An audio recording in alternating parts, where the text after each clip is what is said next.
नमस्कार दोस्तों, राधे राधे, जय श्री कृष्णा, जय सिया राम, राम राम साहब। कैसे हैं आप सब? उम्मीद है दोस्तों स्वस्थ होंगे, मस्त होंगे।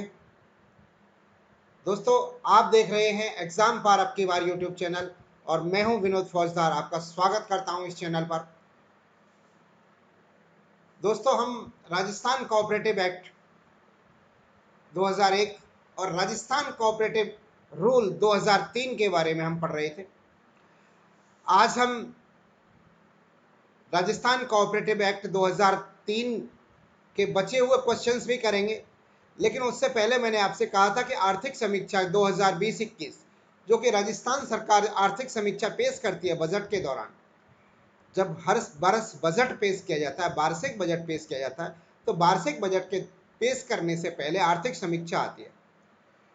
तो वो आर्थिक समीक्षा में राजस्थान सरकार जो है आंकड़े प्रस्तुत करती है कि अब वर्तमान में कितने आंकड़े क्या चल रहे हैं, देश राज्य के अंदर क्या प्रोग्रेस हुई है, इस साल कितने आंकड़े हैं, जो कि राजस्थान इकोनॉमिक्स के लिहाज से बहुत इंपॉर्टेंट होते हैं। इसके अंतर्गत आज हम इस वीडियो में वो सारे आंकड़े पढ़ेंगे। आज हम इस वीडियो में वो सारी योजनाएं देखेंगे जो राजस्थान सरकार द्वारा चलाई जा रही हैं। राजस्थान सरकार द्वारा वर्तमान में जो लेटेस्ट योजनाएं चलाई जा रही हैं, वो सभी भी हम इस वीडियोस के अंदर पढ़ेंगे। और ये सारी योजनाएं हमारे सिलेबस के अंदर हैं, हमारे कोर्स के अंदर हैं और हमारे हमसे परीक्षाओं में पूछी जाएंगी। परीक्षाओं में राजस्थान की लेटेस्ट या जन कल्याणकारी योजनाएं करके एक ऑप्शन आता है कि जन कल्याणकारी योजनाएं करके हमारे इस कोऑपरेटिव वाले एग्जाम में पूछी जाएंगी। तो कोऑपरेटिव एग्जाम की बात करो या किसी भी एग्जाम में पूछी जाती है योजनाएं। तो योजनाएं हैं, सरकारी आंकड़े हैं।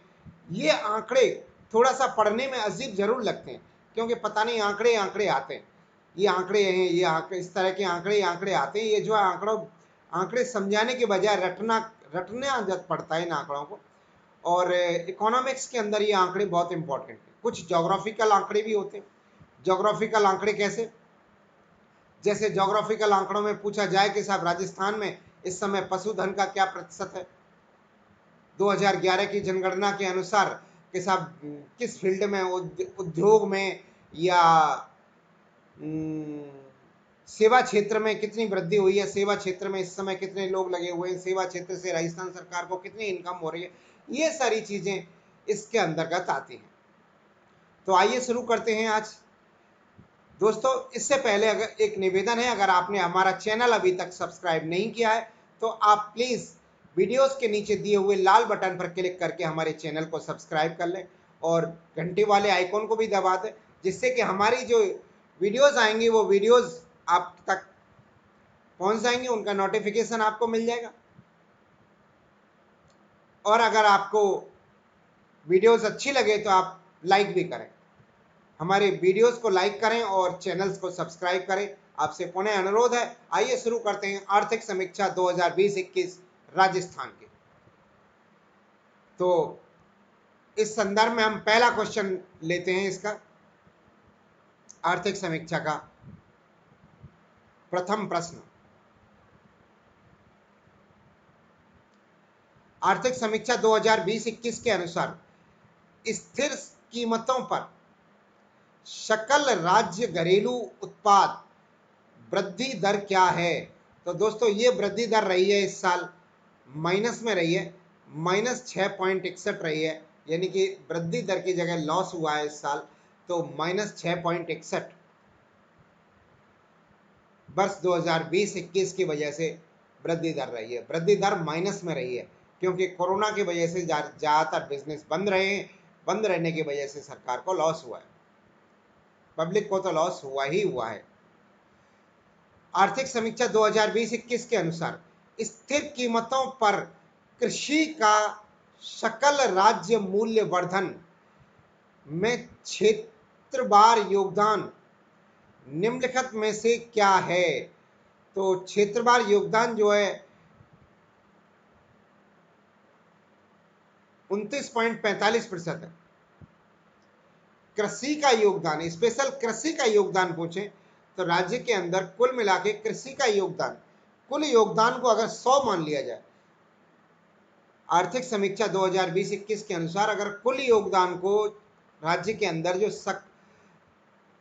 सकल राज्य मूल्य वर्धन का जो योगदान है उसमें अगर कुल योगदान को 100 मान लिया जाए तो उसमें से कृषि का योगदान जो है 29.45 है।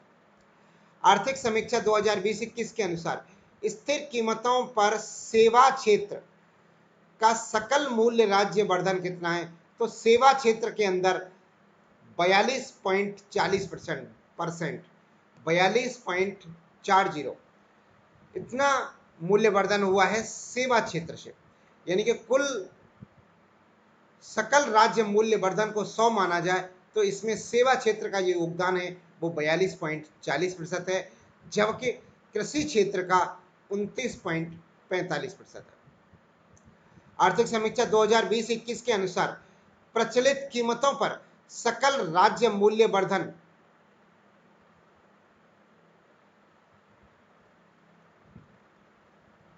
का क्या योगदान है कृषि का प्रचलित कीमतों के आधार पर? तो प्रचलित कीमतों के आधार पर है 29.77%।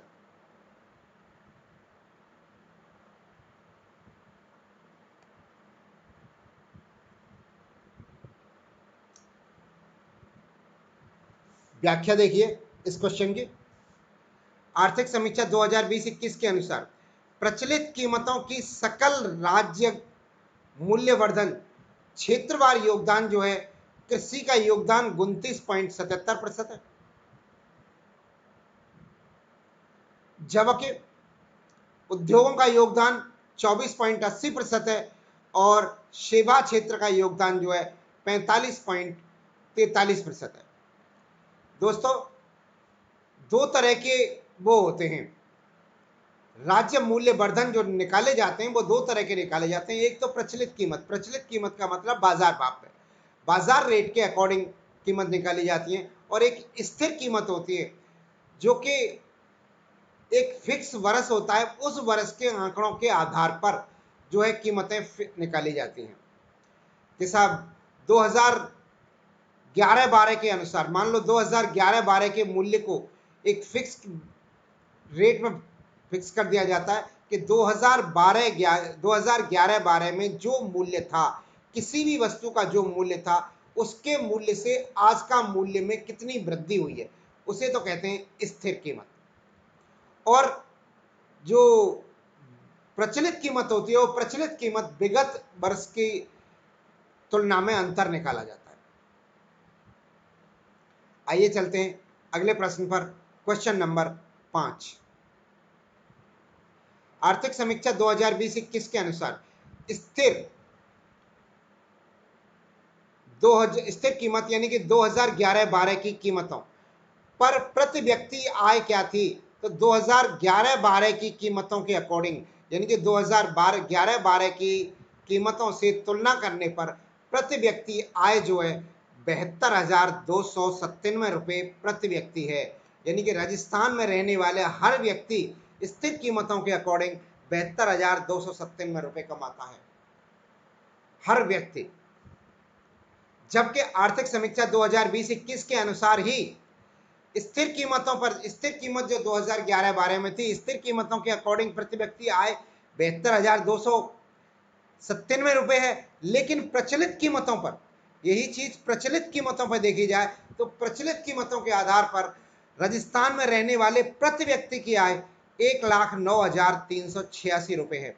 याद रखना, 1,09,386 रुपये प्रचलित कीमतों के आधार पर, और स्थिर कीमतों के आधार पर 72,297 रुपये प्रति व्यक्ति आय है राजस्थान के रहने वाले प्रत्येक व्यक्ति की, राजस्थान सरकार के हिसाब से।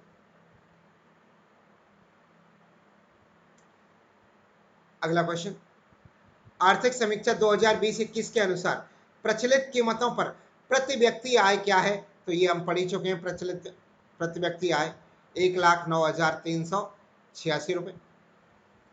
अगला क्वेश्चन, आर्थिक समीक्षा 2020-21 के अनुसार उद्योग क्षेत्र का स्थिर वर्ष 2011-12 की कीमतों पर सकल राज्य मूल्य वर्धन में क्या योगदान है? तो इसका योगदान है 28.15%। 28.15% जो है इसका योगदान है। दोस्तों, जो सकल घरेलू आय है, जो इस सकल राज्य मूल्य वर्धन है, ये अगर स्थिर कीमत पर पूछा जाए तो इसकी स्थिर कीमत जो है 2011-12 के अकॉर्डिंग लगाते हैं, सन 2011-12 के अकॉर्डिंग लगाते हैं। आपसे ये भी क्वेश्चन पूछा जा सकता है कि सकल राज्य मूल्य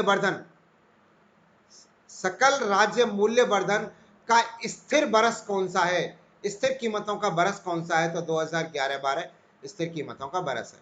आर्थिक समीक्षा 2020-21 के अनुसार स्थिर बरस 2011-12 की कीमतों पर सकल राज्य मूल्य वर्धन क्षेत्रवार योगदान जो था वो क्षेत्रवार योगदान है।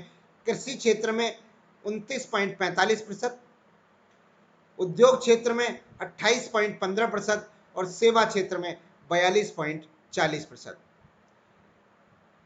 ये योगदान है स्थिर क्षेत्र में। इससे पहले हमने प्रचलित कीमतों पर पढ़ा था, ये योगदान जो है। अगला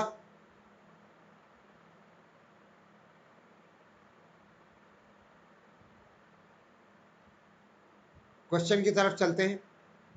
आर्थिक समीक्षा 2020-21 के अनुसार ऊर्जा के क्षेत्र में अधिष्ठापित क्षमता क्या है? तो ऊर्जा के क्षेत्र में अधिष्ठापित क्षमता जो है राजस्थान की वो है 21,836 मेगावाट। 21,836 मेगावाट ऊर्जा की क्षमता है, अधिष्ठापित क्षमता है, वर्तमान की क्षमता है राजस्थान की। आर्थिक समीक्षा 2020-21 के अनुसार थोक मूल्य सूचकांक प्रतिशत परिवर्तन क्या रहा है? तो थोक मूल्य सूचकांक परिवर्तन क्या रहा है, कितने प्रतिशत रहा है? तो वो रहा है 5.76%। 5.76% जो है थोक मूल्य सूचकांक में परिवर्तन हुआ है। आर्थिक समीक्षा 2020-21 के अनुसार थोक मूल्य सूचकांक हेतु आधार वर्ष जो है वो है 1999 से 2000। थोक मूल्य सूचकांक का आधार वर्ष जो माना जाता है वो 1999-2000 माना जाता है। 2020-21 में थोक मूल्य सूचकांक में 334.19% है। अगर 1999-2000 के थोक मूल्य को 100 माना जाए तो 2020-21 में थोक मूल्य का जो सूचकांक रहा है वो 334.19 रहा है, यानी कि 334.19% की वृद्धि हुई है कंपैरेटिवली 1999-2000 के। जबकि थोक मूल्य सूचकांक में प्रतिशत में जो परिवर्तन हुआ है वो 5.76% रहा है। 5.76% इसमें परिवर्तन हुआ है। 2020-21 की आर्थिक समीक्षा के अनुसार औद्योगिक उत्पादन का सूचकांक आधार वर्ष 2011-12 बराबर 100 हो तो कितना रहा है? आर्थिक समीक्षा 2020-21 के अनुसार औद्योगिक उत्पादन का सूचकांक क्या रहा है? तो दोस्तों, औद्योगिक सूचकांक का जो उत्पादन रहा है वो रहा है 115.67। 115.67 रहा है, यानी कि अगर इसके अकॉर्डिंग 2011-12 को 100 माना जाता है तो 2020-21 में 115.67 हुआ है।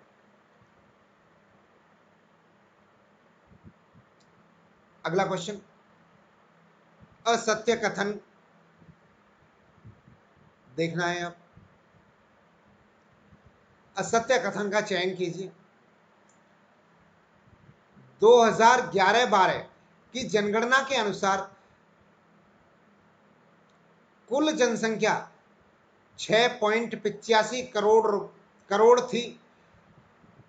जो देश की जनसंख्या घनत्व, जो सबसे कम जनसंख्या घनत्व वाला राज्य है, ऑप्शन बिल्कुल सही है ये वाला, ये तथ्य सही है।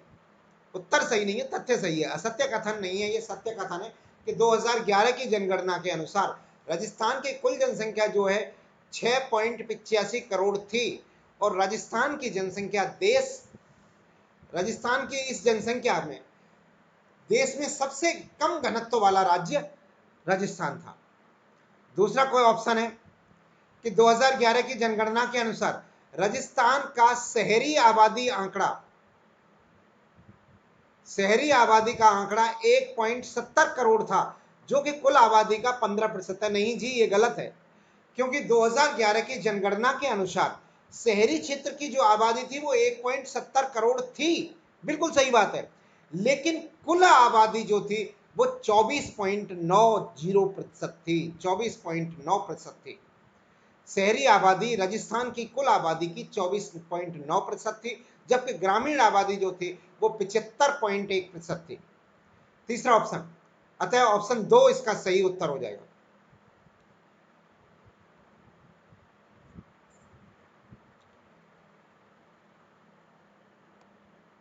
तीसरा ऑप्शन भी पढ़ते हैं, बढ़िया फैक्ट है, जरूर पढ़ना चाहिए। 2011 की जनगणना के अनुसार राजस्थान में ग्रामीण आबादी जो 5.15 करोड़ थी, बिल्कुल 5.15 करोड़ थी, और कुल आबादी का जो 75.1% थी, बिल्कुल सही बात है।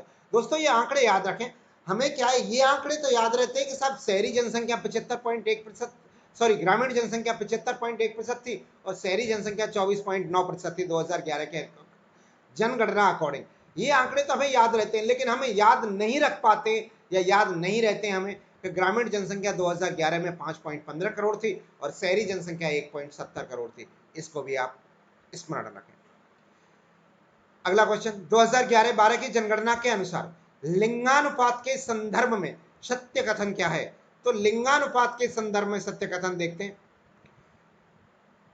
राजस्थान का कुल लिंगानुपात जो है 928 रहा है। नहीं जी, राजस्थान का कुल लिंगानुपात जो है 928 रहा है। राजस्थान का कुल लिंगानुपात 28 रहा है। इसमें असत्य कथन नहीं, हमें सत्य कथन ढूंढना है, तो यही ऑप्शन सही है। राजस्थान का कुल लिंगानुपात जो है 928 ही रहा है। राजस्थान के शहरी क्षेत्र का लिंगानुपात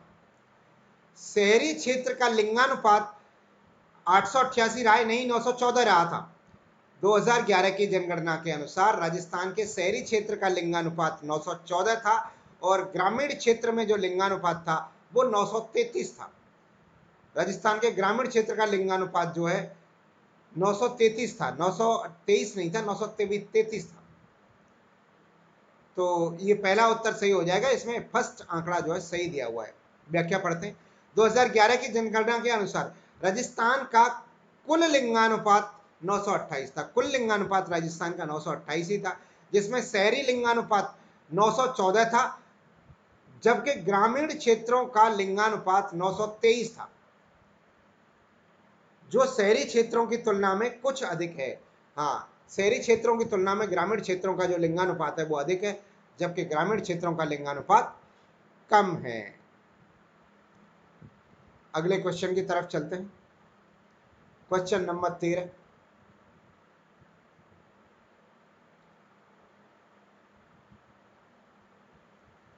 आर्थिक समीक्षा 2020-21 के अनुसार थोक एवं उपभोक्ता मूल्य सूचकांक के संदर्भ में सत्य कथन बताना है।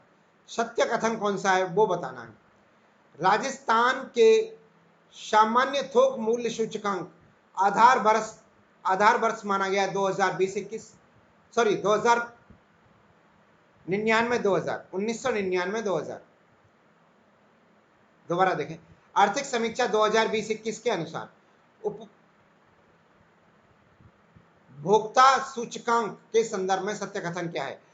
तो राजस्थान का सामान्य मूल्य सूचकांक आधार वर्ष 1999-2000 को 100 माना जाए, बराबर 100 माना जाए, तो वर्ष 2019 में 19 के 310.56 से बढ़कर 2020 में 330.86 हो गया है। सही बात है, बिल्कुल। अगर 1999-2000 को 100 माना जाए तो 2019 में ये 310.56 था, जो 2020 में बढ़ के 330.86 हो गया। अगला ऑप्शन, राजस्थान का थोक मूल्य सूचकांक आर्थिक समीक्षा 2020-21 के अनुसार 6.54% वृद्धि दिखाता है। हाँ जी, ये 6.54% की वृद्धि ही दिखाता है, ये ऑप्शन भी सही है। और तीसरा ऑप्शन है, अखिल भारतीय स्तर पर सामान्य थोक मूल्य सूचकांक का वर्ष 2020 में वृद्धि 0.41% हुई थी। अखिल भारतीय स्तर पर, अखिल भारतीय स्तर पर 0.41% ही वृद्धि हुई थी, ये भी सही है, यानी कि उपरोक्त सभी सही है। आंसर जो है उपरोक्त सभी सही है। अगला क्वेश्चन,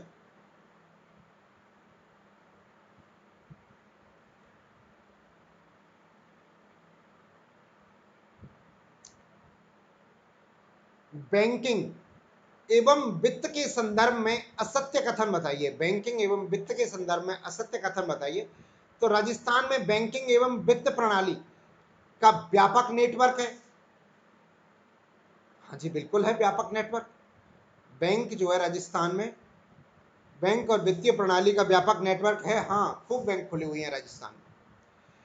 राजस्थान में सितंबर 2020 तक जमाओं में सितंबर 2019 की तुलना में 13.15% की वृद्धि हुई है, जबकि इसी अवधि में अखिल भारतीय स्तर पर वृद्धि 11.3% हुई है। ये आंकड़ा भी सही है।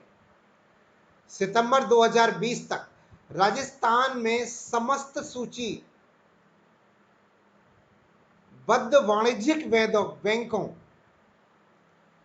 की साख अनुपात 95% था। अखिल भारतीय स्तर पर इस अवधि में यह अनुपात जो है 72.0% रहा है। ये कथन गलत है, क्योंकि राजस्थान में जो साख थी वो राजस्थान के अंदर सितंबर 2020 तक राजस्थान में समस्त सूचीबद्ध वाणिज्यिक बैंकों की साख जो रही थी, साख का जमा अनुपात 75.41% था। राजस्थान में 75.41% था, जबकि अखिल भारतीय स्तर पर 72.04% था। ये तथ्य होना चाहिए। अतः ऑप्शन 3 जो है इसका सही उत्तर हो जाएगा। अगले क्वेश्चन की तरफ चलते हैं।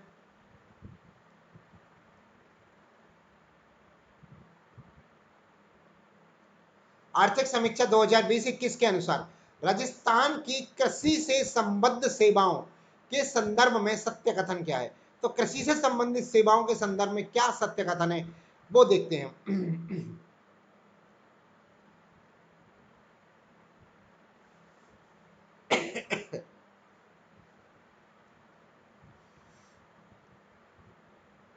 तो राजस्थान में पूरे मानसून सत्र 2020 के दौरान अधिकांश जिलों में असामान्य व सामान्य से अधिक वर्षा हुई है। हाँ जी, 2020 के दौरान राजस्थान में सामान्य से अधिक वर्षा हुई थी।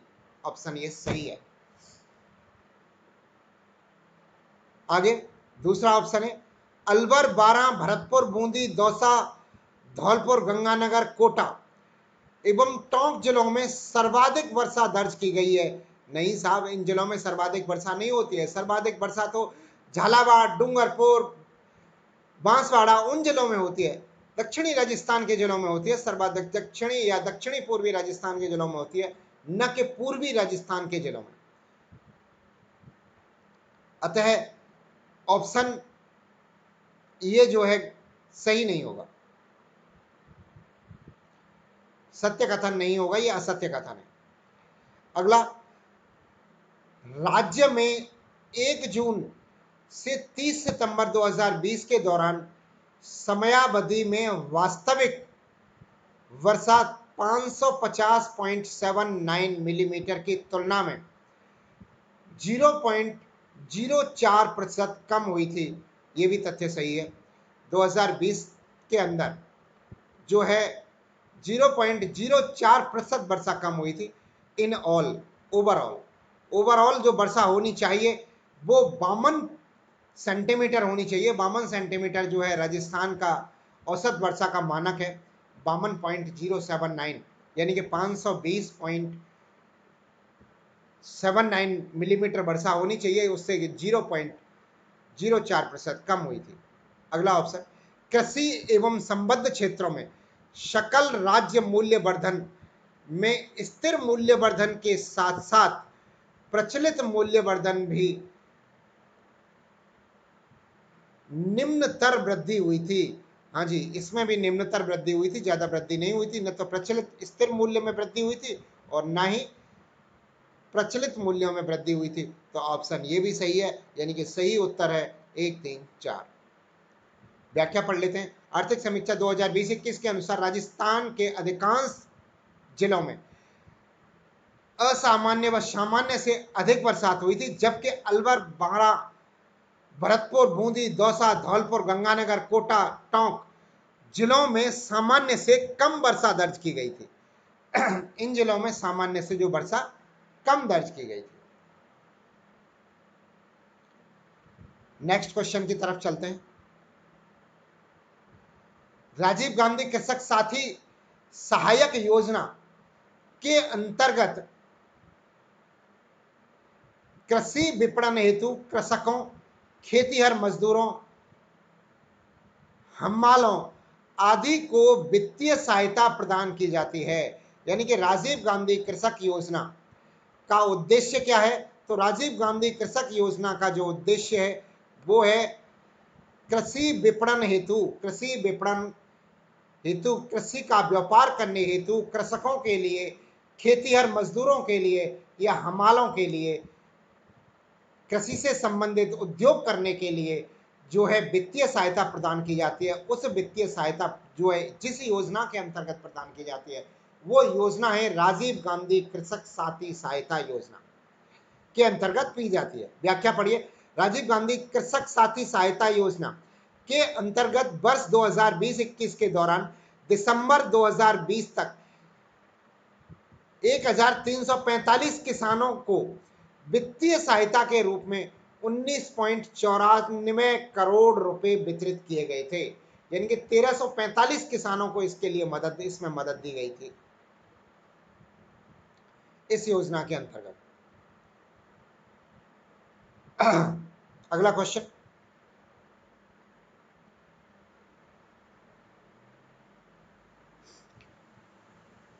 असत्य कथन को छांटिए। तो दोस्तों असत्य कथन देखना है हमें इसमें। आइए पढ़ते हैं एक एक करके सारे कथनों को।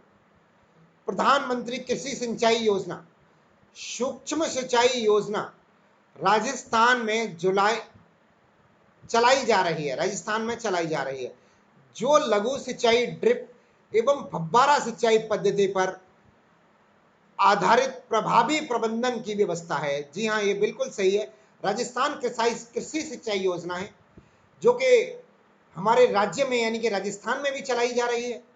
और ये योजना के अंतर्गत जो है एक तो बूंद बूंद सिंचाई परियोजना जिसे ड्रिप पद्धति भी कहते हैं, और एक फव्वारा सिंचाई परियोजना है जो खेतों में फव्वारे लगाए जाते हैं, फव्वारा पद्धति से सिंचाई की जाती है। ये दोनों ही योजनाएं राजस्थान के अंदर चलाई जा रही हैं। ऑप्शन 1 ठीक है। ऑप्शन 2 को पढ़ते हैं। गिरते भूजल को रोकने के लिए, भूजल के बेहतर प्रबंध के लिए भारत सरकार द्वारा अंतरराष्ट्रीय मुद्रा कोष की सहायता से 50-50 के रेशियो के आधार पर अप्रैल 2019 से 1 अप्रैल 2019 से अटल भूजल योजना शुरू की गई है। नहीं जी, ये ऑप्शन गलत है। अटल भूजल योजना क्या है? गिरते भूजल को रोकने के लिए, व्याख्या पढ़िए। गिरते भूजल को रोकने के लिए बेहतर प्रबंधन के लिए भारत सरकार ने वित्तीय बैंक की सहायता से 50-50 के आधार पर 1 अप्रैल 2020 से, 19 से नहीं, 1 अप्रैल 2020 से अटल भूजल योजना की शुरू की गई है। अटल भूजल योजना शुरू की गई है। इसके अंतर्गत राजस्थान राज्य को 1144 ग्राम पंचायत चिन्हित की गई हैं। राजस्थान राज्य की 1144 ग्राम पंचायत चिन्हित की गई हैं, जिनके लिए एक जल सुरक्षा प्लान बनाया जाना प्रस्तावित है।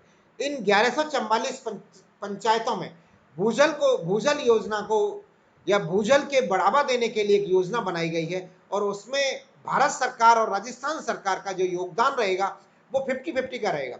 50% पैसा राजस्थान सरकार खर्च करेगी और 50% पैसा भारत सरकार खर्च करेगी। तो ऑप्शन 2 इसका सही उत्तर हो जाता है, पर हम ऑप्शन 3 को भी पढ़ लेते हैं क्योंकि इसमें एक बढ़िया तथ्य दिए हुए हैं। आइए पढ़ते हैं। बृहद अध्ययन एवं लघु सिंचाई परियोजनाओं में राज्य के सीमित जल संसाधनों के प्रबंधन एवं उपयोग द्वारा राज्य की अर्थव्यवस्था में महत्वपूर्ण योगदान दिया है। हाँ जी, महत्वपूर्ण योगदान दिया है लघु सिंचाई परियोजनाओं ने। लघु सिंचाई परियोजना या बृहद सिंचाई परियोजना या मध्यम सिंचाई परियोजनाओं का योगदान ज्यादा है। राजस्थान में लघु सिंचाई परियोजनाओं से ज्यादा सिंचाई होती है और पेयजल की आपूर्ति होती है। ये नहरी योजनाओं की बात कर रहे हैं, जो नहर निकाली गई है राजस्थान के अंदर, उनसे जो है सिंचाई और पेयजल उपलब्ध होता है, जिससे कि राजस्थान में अर्थव्यवस्था में महत्वपूर्ण योगदान दिया है जिसने। अगला प्रश्न, निर्यात के संबंध में सत्य कथन है। निर्यात के संबंध में सत्य कथन देखना है। कौन सा सत्य कथन है निर्यात के संबंध में? आइए देखते हैं, पढ़ते हैं अपन।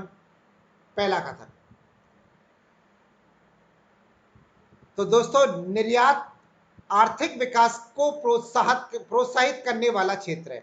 निर्यात जो है आर्थिक विकास को प्रोत्साहित करने वाला क्षेत्र है, बिल्कुल सही है। निर्यात देश के राजकोष के लिए विदेशी मुद्रा अर्जित करता है, बिल्कुल सही है। साथ ही अप्रत्यक्ष लाभ भी प्रदान करता है, सही बात है।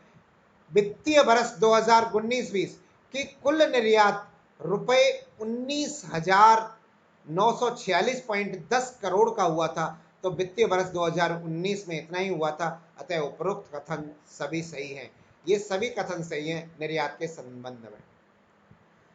आर्थिक समीक्षा 2020-21 के अनुसार तेल एवं गैस के संदर्भ में असत्य कथन को चुनिए। तो तेल और गैस के संदर्भ में असत्य कथन चुनना है। आइए देखते हैं। भारत में कच्चे तेल का कुल उत्पादन 32 मिलियन मैट्रिक टन होता है। 32 मिलियन मैट्रिक टन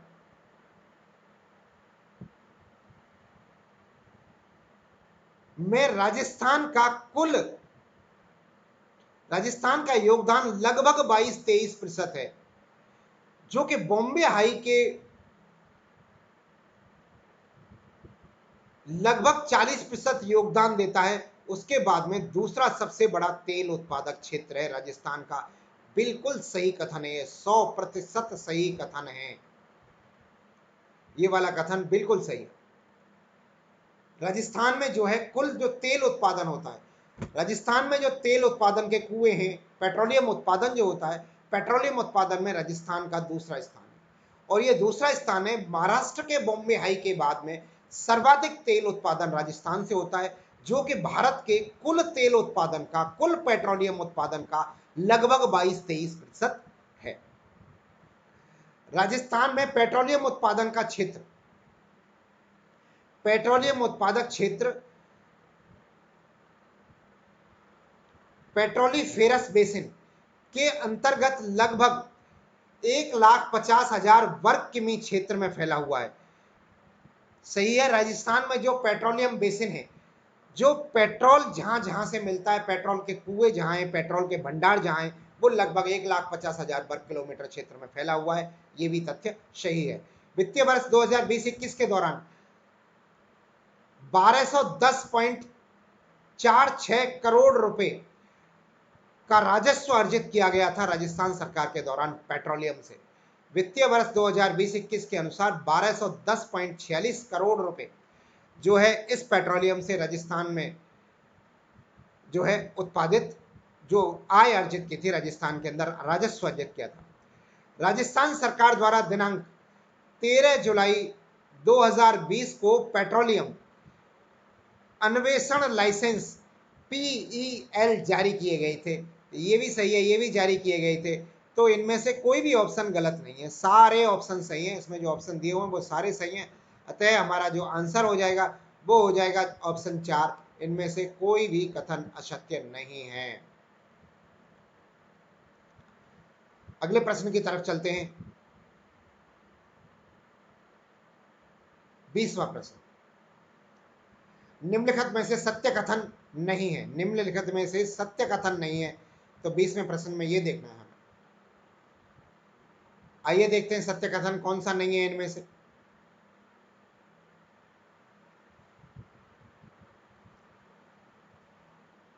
राजस्थान में विभिन्न प्रकार के 81 खनिज भंडार हैं एवं वर्तमान में 57 खनिजों का उत्खनन किया जाता है। जी ये बिल्कुल सही बात है।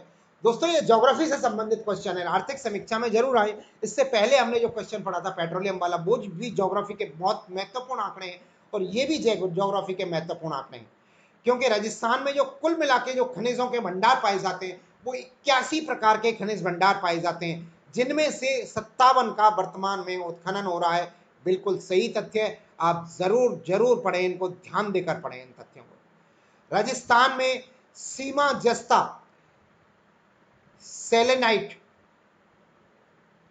वोलेस्टोन और वोलेस्टोनाइट का एकमात्र उत्पादक राज्य है। यानी कि राजस्थान का एकाधिकार जिन जिन खनिजों पर है वो खनिज हैं सीसा जस्ता, सेलेनाइट, वोलेस्टोनाइट। ये एकमात्र उत्पादक है राजस्थान भारत के अंदर, यानी कि एकाधिकार है हमारा इन खनिजों पर, सीसा जस्ता पर, सेलेनाइट पर और वोलेस्टोनाइट पर। राजस्थान राज्य की खान, राजस्थान राज्य के खान खनिज लिमिटेड राजस्थान सरकार के सार्वजनिक क्षेत्र के प्रमुख उपक्रमों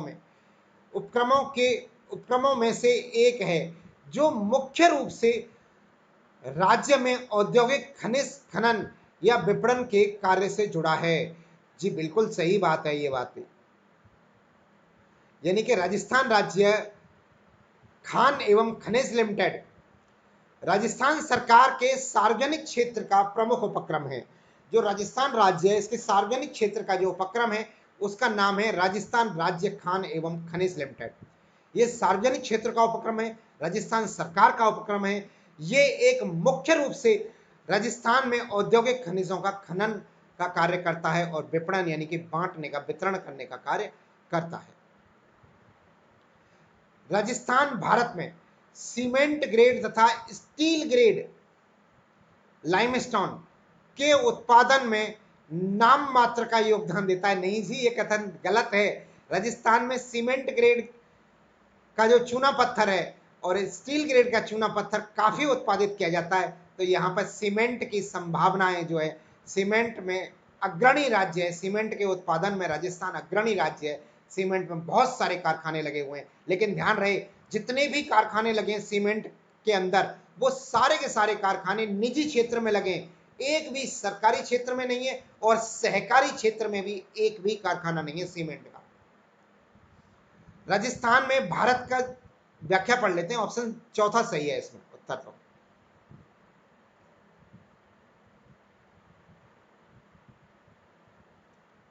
उत्तर चौथा सही है, आप व्याख्या पढ़ लेते हैं इसके। राजस्थान में भारत में सीमेंट व स्टील ग्रेड स्टोन के उत्पादन में अग्रणी राज्य है। हाँ जी बिल्कुल, सीमेंट ग्रेड और स्टील ग्रेड लाइम स्टोन के अंदर, स्टील ग्रेड चूना पत्थर या सीमेंट ग्रेड चूना पत्थर में राजस्थान अग्रणी राज्य है। देश में चांदी, कैल्साइट, जिप्सम का लगभग पूरा उत्पादन राजस्थान में ही होता है। देश में जितनी भी चांदी मिलती है, चांदी उत्पादित होती है, कैल्साइट उत्पादन होता है, जिप्सम उत्पादित होता है, वो पूरा का पूरा राजस्थान के अंदर उत्पादित होता है। राजस्थान के अलावा किसी भी राज्य में ये जो है इनका उत्पादन नहीं पाया जाता है।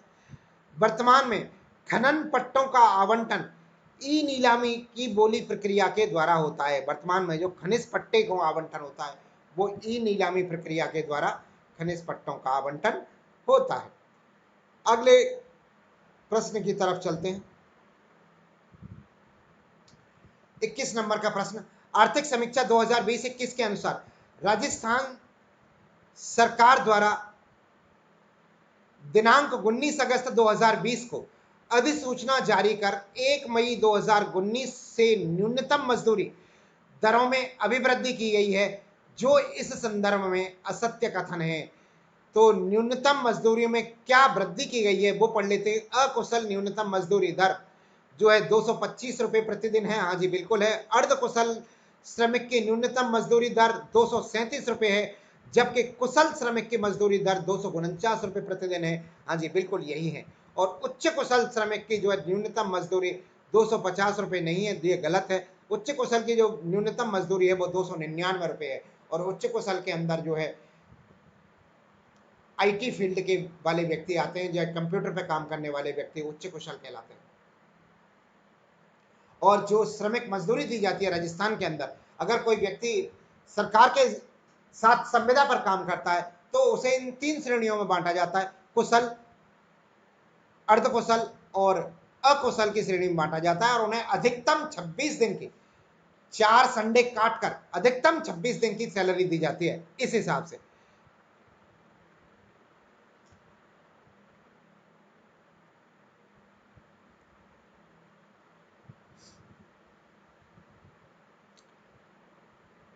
अगला क्वेश्चन पढ़ते हैं। आर्थिक समीक्षा 2020-21 के अनुसार मुख्यमंत्री युवा संबल योजना के संदर्भ में असत्य कथन है। दोस्तों, मुख्यमंत्री युवा संबल योजना कौन सी है? आप मुख्यमंत्री युवा संबल योजना का नाम जो है, पहले नाम था बेरोजगारी भत्ता। पहले इसको बेरोजगारी भत्ता के नाम से जानते थे और सब लोग समझ जाते थे बेरोजगारी भत्ता क्या है। लेकिन अब मुख्यमंत्री ने इसका नाम बदल दिया। राजस्थान सरकार ने इसका नाम बदल के मुख्यमंत्री युवा संबल योजना कर दिया। तो इसको समझने में कुछ कंफ्यूजन होता है, लेकिन ध्यान रखें, मुख्यमंत्री युवा संबल योजना जो है बेरोजगारी योजना है, बेरोजगारी भत्ता जिस योजना के अंतर्गत दिया जाता है। मुख्यमंत्री युवा संबल, पहला ऑप्शन पढ़ते हैं। मुख्यमंत्री युवा संबल योजना राज्य सरकार द्वारा 1 फरवरी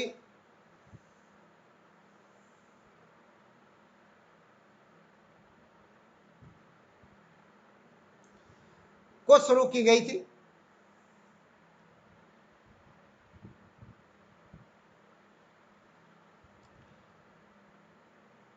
दूसरा ऑप्शन है, इस योजना के तहत पुरुषों के लिए बेरोजगार भत्ता 3500 रुपए है, जबकि महिलाओं के लिए बेरोजगार भत्ता 3000 रुपए। जी नहीं, ये उल्टा कर दिया इन्होंने। पुरुषों के लिए तो जो बेरोजगारी भत्ता दिया जाता है वो 3000 रुपए दिया जाता है, जबकि महिलाओं के लिए ये बेरोजगारी भत्ता 3500 रुपए दिया जाता है। अतः ऑप्शन 2 नंबर सही है। तीसरा तथ्य भी पढ़ते हैं। इस योजना के अंतर्गत ट्रांसजेंडर एवं दिव्यांग जनों को बेरोजगारी भत्ता जो है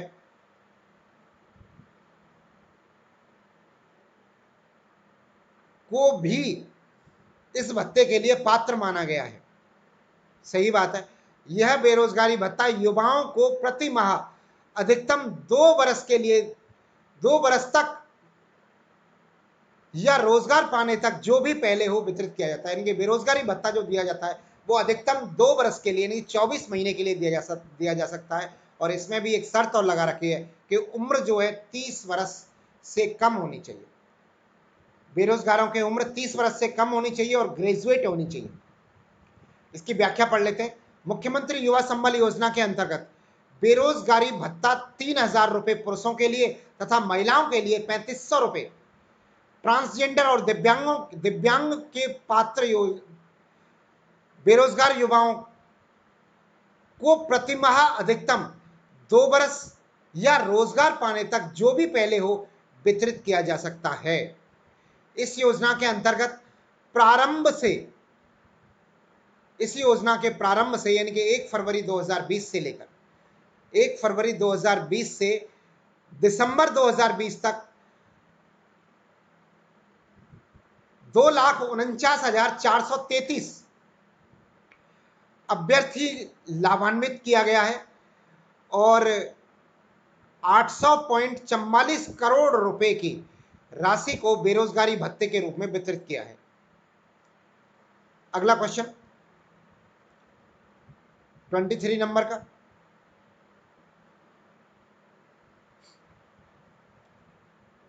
आर्थिक समीक्षा 2020 के अंतर्गत ऊर्जा के संदर्भ में सत्य कथन कौन सा है? तो दोस्तों ऊर्जा के संदर्भ में सत्य कथन पढ़ते हैं। राजस्थान में मार्च 2020 तक ऊर्जा की अधिष्ठापित क्षमता जो है 21,176 मेगावाट थी। वर्ष 2020 में के दिसंबर तक 660 मेगावाट की वृद्धि हुई थी इसमें। तो ये ऑप्शन जो है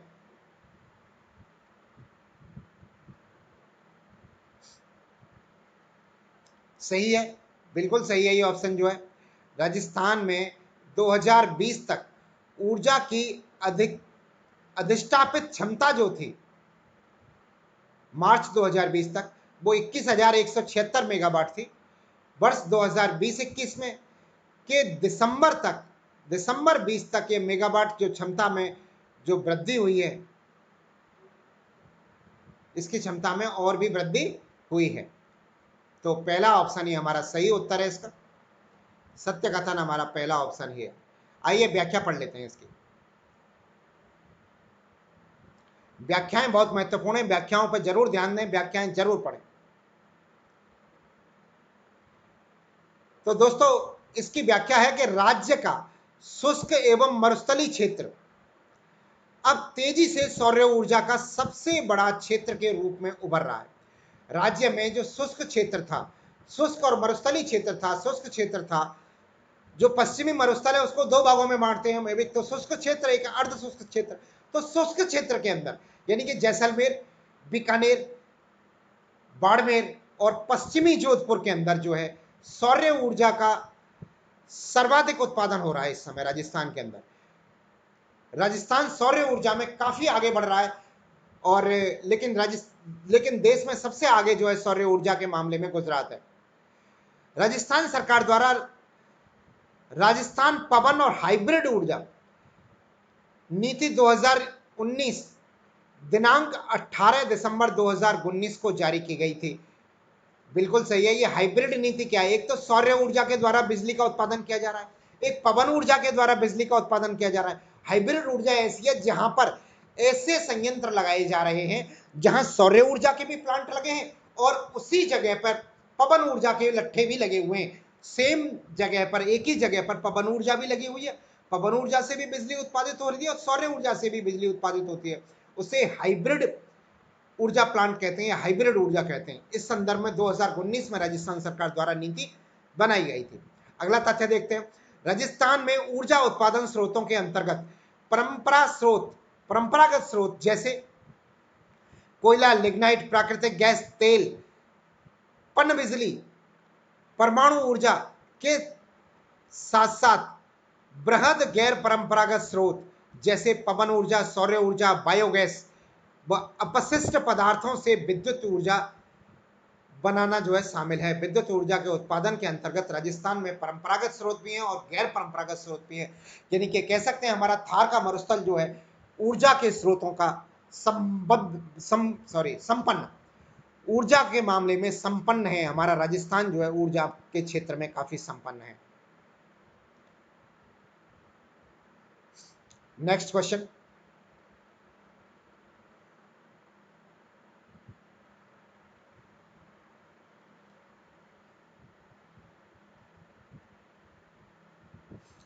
चौबीस नंबर का क्वेश्चन है।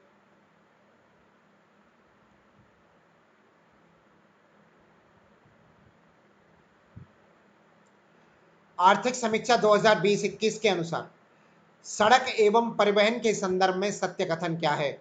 तो सड़क एवं परिवहन के संदर्भ में जो सत्य कथन है, ये चारों ही कथन सत्य हैं। इनको ध्यान से पढ़ लीजिए। आइए देखते हैं। राजस्थान में मोटर वाहनों के पंजीयन में वृद्धि 2019-20 की तुलना में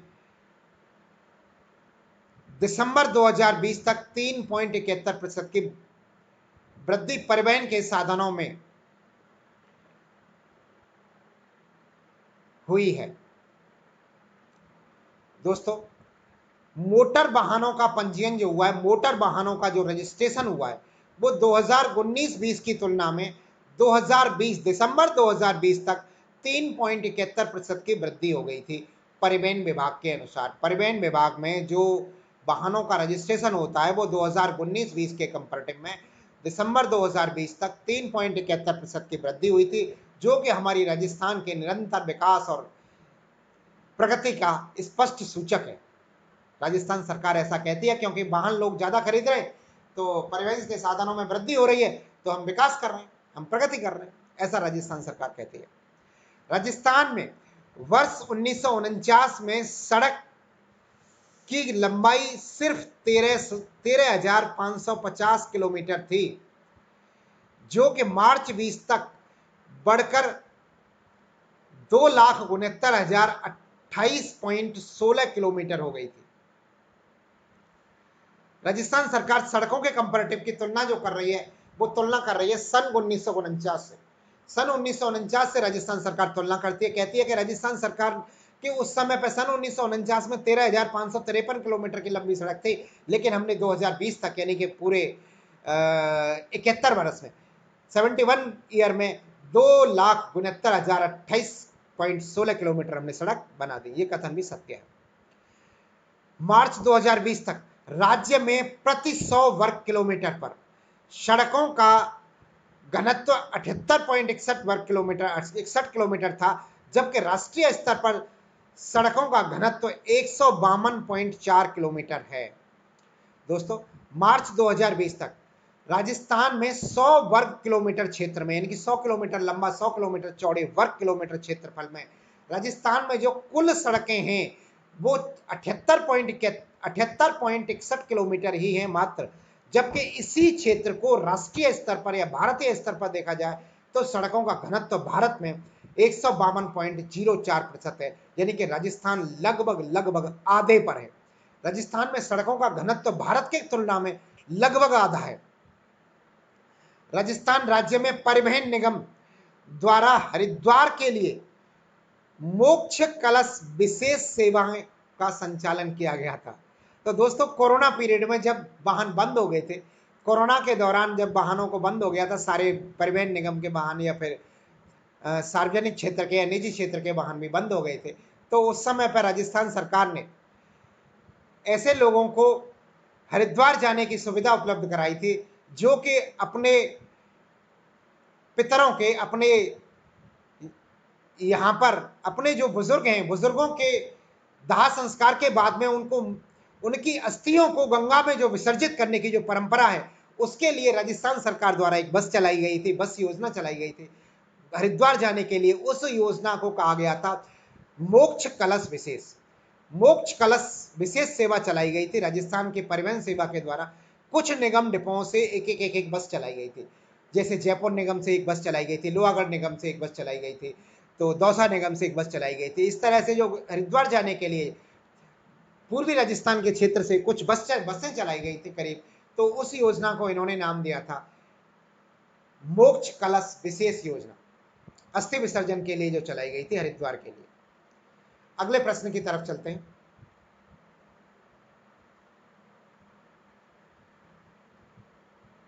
इसका सही उत्तर हो जाएगा उपरोक्त सभी पिछले प्रश्न का। अगला प्रश्न 25 नंबर का, उपर्युक्त में से कोई नहीं, आर्थिक समीक्षा 2020-21 के अनुसार शहरी आबादी के संदर्भ में असत्य युग्म कौन सा है? तो दोस्तों, असत्य युग्म शहरी आबादी के संबंध में कोटा 60%, अजमेर 52%, जालौर 55% और अजमेर 40% आबादी रखता है। तो इसमें यह जालौर वाला ऑप्शन जो है सही नहीं है।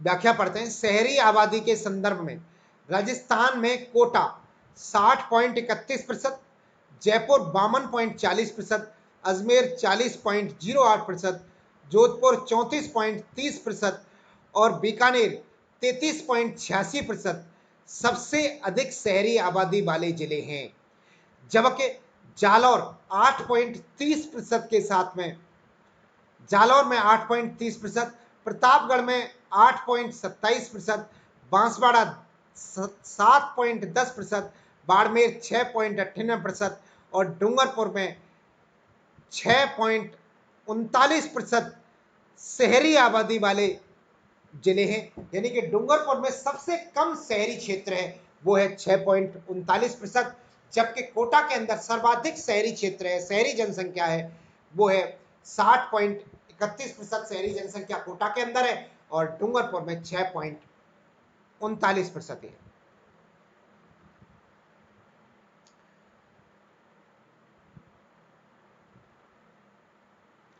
अगले प्रश्न की तरफ चलते हैं। 26 नंबर का प्रश्न है अगला। राजस्थान आवासन मंडल द्वारा चलाई जा रही विभिन्न योजनाओं के संदर्भ में असत्य कथन को चुनिए। तो राजस्थान आवासन मंडल के द्वारा चलाई जा रही विभिन्न योजनाओं के संदर्भ में असत्य कथन चुनना है हमें। तो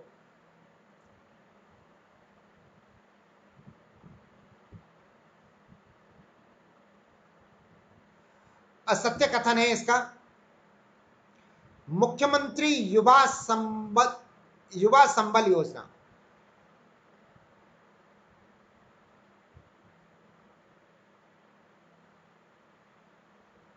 राजस्थान आवासन मंडल के संदर्भ में ये कथन सत्य है, मुख्यमंत्री युवा संबल योजना बेरोजगारी भत्ते से संबंधित है, जबकि बाकी योजनाएं देखें, मुख्यमंत्री शिक्षक आवासीय योजना एवं मुख्यमंत्री प्रहरी आवास योजना, ये एक मकान उपलब्ध कराने की योजना है, आवास उपलब्ध कराने की योजना है। महात्मा गांधी चंबल आवासीय योजना, ये भी आवास उपलब्ध कराने की योजना है। और महात्मा गांधी दस्तकार नगर योजना, ये भी आवास उपलब्ध कराने की योजना है। बाकी तीनों योजनाएं जो है जो मकान उपलब्ध कराने के, लेकिन तीसरे नंबर की योजना है जो मुख्यमंत्री युवा संबल योजना, ये बेरोजगारी भत्ते की योजना है। व्याख्या पढ़ लेते हैं इसकी। राजस्थान आवासन मंडल द्वारा चलाई जा रही विभिन्न योजनाएं कौन कौन सी हैं? आवासन मंडल द्वारा विभिन्न योजनाएं चलाई जा रही हैं, वो योजनाओं को भी एक बार देखें।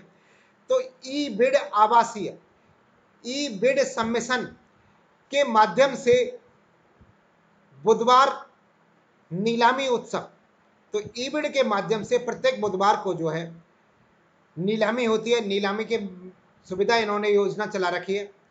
अपनी दुकान अपना व्यवसाय योजना चला रखी है। मुख्यमंत्री शिक्षक आवासीय योजना एवं मुख्यमंत्री शहरी आवास योजना चल रही है। महात्मा गांधी चंबल आवासीय योजना है। AIS रेजिडेंसी आवासीय योजना है, AIS विधायकों हेतु आवासीय योजना है, प्रतापनगर आवासीय योजना है।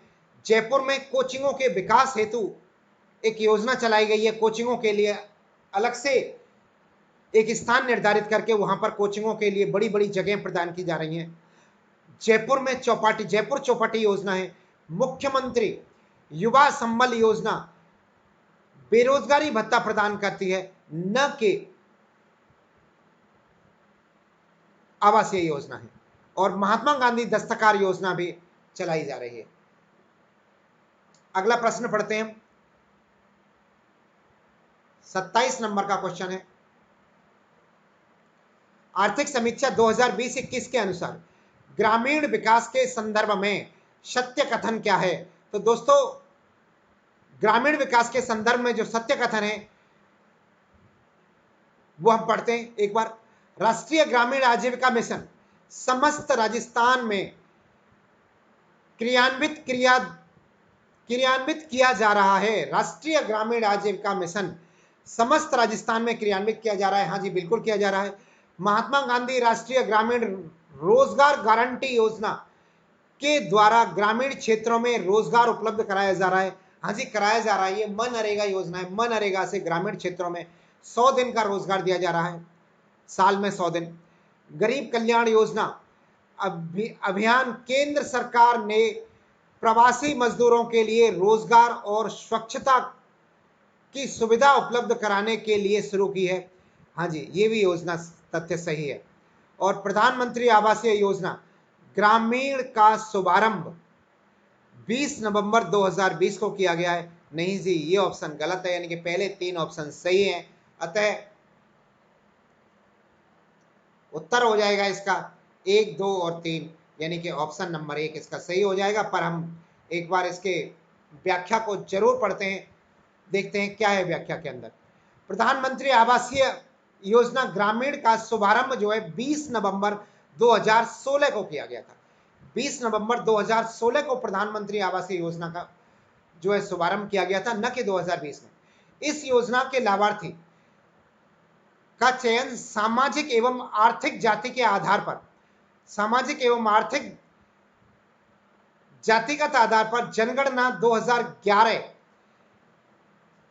के समकों के आधार पर किया गया था। और इस योजना के अंतर्गत प्रत्येक लाभार्थी को 1,20,000 रुपए की वित्तीय सहायता राशि उपलब्ध कराई जाती है। यानी कि प्रधानमंत्री आवासीय ग्रामीण योजना का जो है 20 नवंबर 2016 से शुरू किया गया था। और इस योजना में जो भी लाभार्थी होते हैं उन लाभार्थियों को 1,20,000 रुपए मकान बनाने के लिए दिए जाते हैं। ये जो है जनगणना, आर्थिक जो जातिगत जनगणना होती है, आर्थिक और जातिगत जनगणना हुई थी 2011 में, उसके आंकड़ों के अकॉर्डिंग 1,20,000 रुपए जो आर्थिक रूप से कमजोर व्यक्ति हैं उनको दिए जाते हैं। आगे चलते हैं अपन।